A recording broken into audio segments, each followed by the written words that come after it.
16 centuries ago, was a Pallava prince. 9 years he waited. He lopped off his own left arm. From there comes the now famous one-handed Namaste. Even today that school is in existence.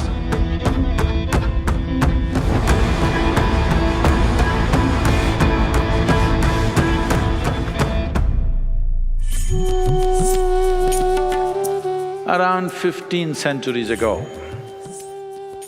was a Pallava prince. He became a monk. He is immersed in what he is doing. As per the wishes of his guru, who told him, go north and spread this, he went north. Went north enough to go into China. When he went there, the news spread that Buddha's disciple or somebody who is in that path, deeply immersed, is coming this way. So Emperor who had this aspiration all his life, who had built meditation halls, gardens, everything ready and translated all the Buddhist teachings into the local language, kept everything ready for a master to arrive.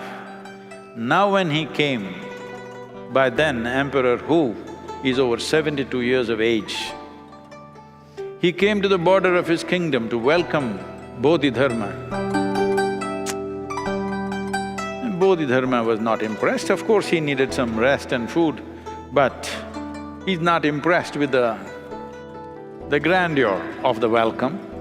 But he received the welcome and sat down, and the moment they settled down, Emperor Hu said, can I ask you a question? Bodhidharma said, by all means, question. So he asked,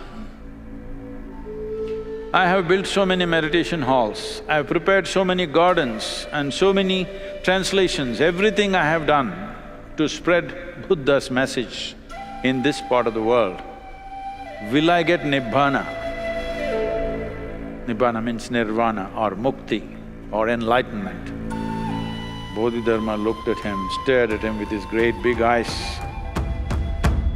and said, what? You? Nibbana? You will burn in the lowest hell.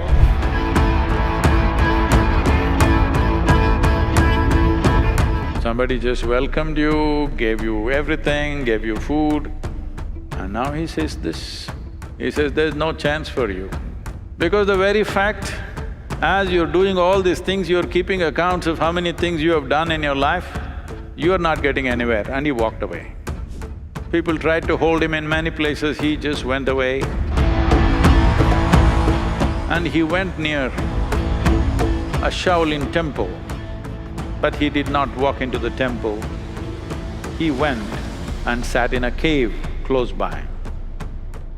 So, when Bodhidharma went and settled in the cave, General Shen followed, wants to be his disciple because he has heard that Bodhidharma is a kalari expert, a master of kalari.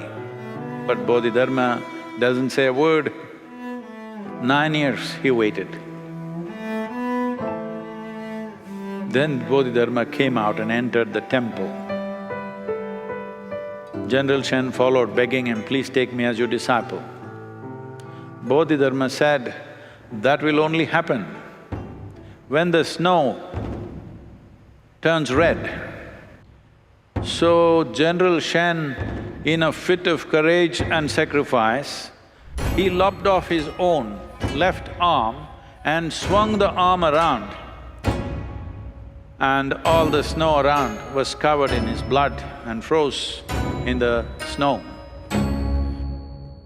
Bodhidharma looked at this and he could not push him away anymore. He took him as his disciple. General Shen, trained in kalari, became a master in his own way. From there comes the now famous one-handed Namaste. Even today, they're doing it. This came from General Shen, who had only one arm. He did his Namaste like this.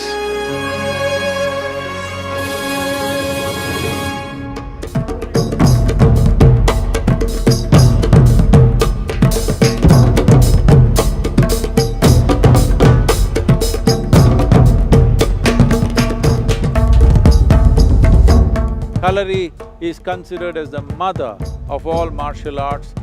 Agastya Muni created this Kalari as an art form so that the yogis and the sadhakas could defend themselves against wild animals. It is from here martial arts went to China when Bodhidharma travelled and set up this first Shaolin school. Even today that school is in existence and still doing well. They've done various modifications, but the fundamentals are from the Kalari. This is not essentially a combat process as other martial arts have become. This is essentially a discipline, a kind of an exuberant version of the yogic practices, using the body in many different ways, which will also deepen one's understanding of one's own physical and psychological makeup and also the energetic system.